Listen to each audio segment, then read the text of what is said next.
Okay, real quick, I wanna make this like ultra quick, get you working today. So click and close for just a moment, please have a look up here.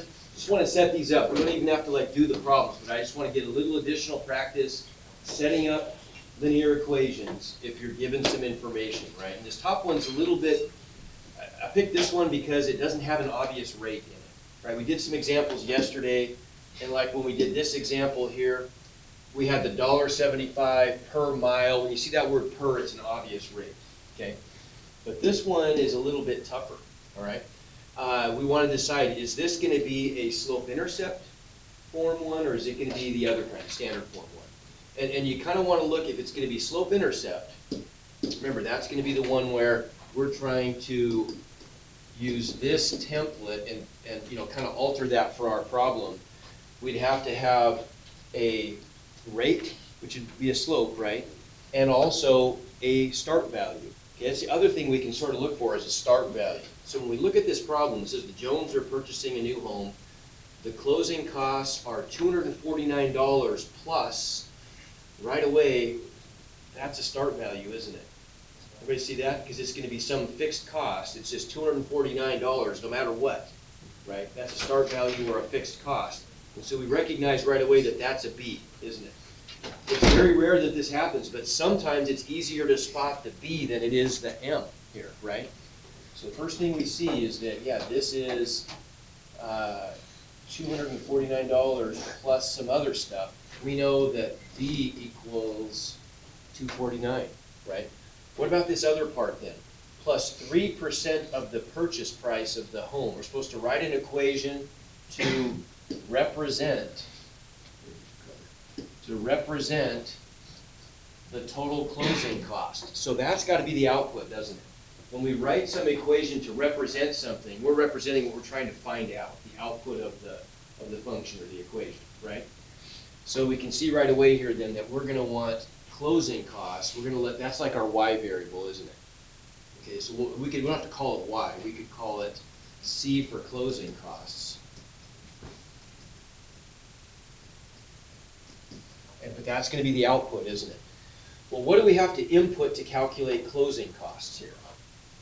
What's going to be our input variable? Closing cost is going to be the output.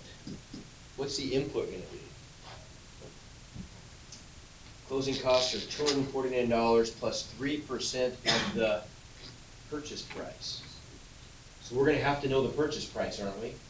We have to be able to input the purchase price and then output closing costs.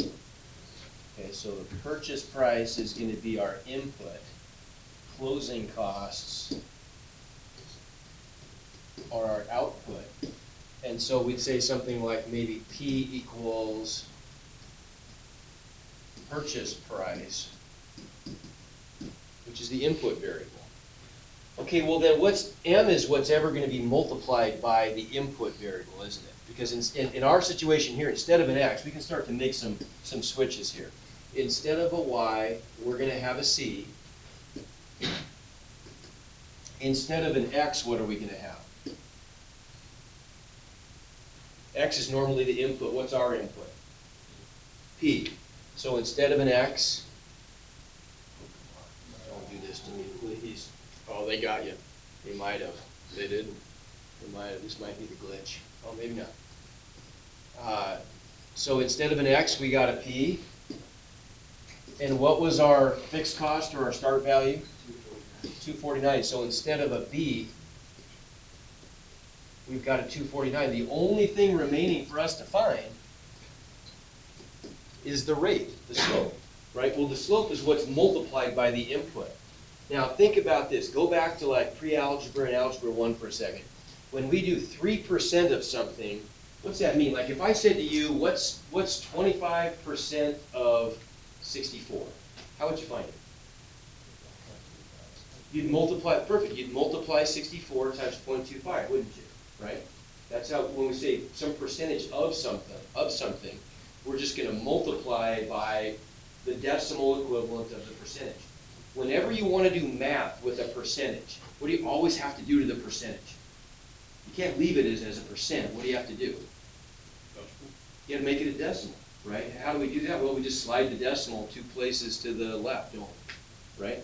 So 25% becomes 0.25 times something, right? What about 3% of the purchase price then? 0.03, right? That's what we're multiplying by the input, the purchase price. So M is gonna equal 0.03, which we get from the 3%, right? So there's our model right there. There's our model, okay? C equals 0.03P plus 249. Did I have to call it C and P? No, you could choose. In Moodle on those questions, I'll tell you what they're gonna be. I'll say like, write it, let C be the total closing cost and let P be the purchase price or something. So I'm gonna define what those variables are. You just gotta know where the input or output, right? Okay, and then we could do some, we could do some stuff with that model. We could answer part B just by using that model. But the big thing is setting it up. Okay, what about this one at the bottom? You see this is different? Kaylee has a collection of quarters and nickels, right? So in this case, we're supposed to write an equation to represent the total value of the coins, right? So that's gonna be the output of this thing, right? We could say something like, how about V equals total value, right? What are gonna be, that's the output, is the total value. That's what we're trying to find. What are the inputs gonna have to be? In order for us to be able to do this, if she's got this collection of quarters and nickels, what are we gonna have to know what the total value is? Yeah, the amount of quarters and the amount of nickels, right?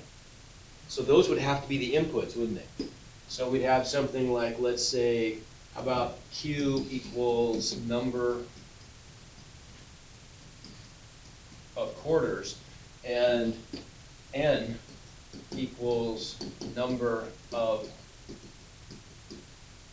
nickels. And now we can start to write our equation here, right? We get V equals, but I can't just have the number of quarters plus the number of nickels. That's not going to give me the value. How am I going to get the value? Like if I have 5 quarters, what's the value of 5 quarters? $1.25. How'd you get that? Okay, so you multiplied the number of quarters, which is 5, times the value of each quarter, which is $0.25, right? 5 times 0.25 is 1.25, so we get $1.25. So what would I have to multiply Q by here?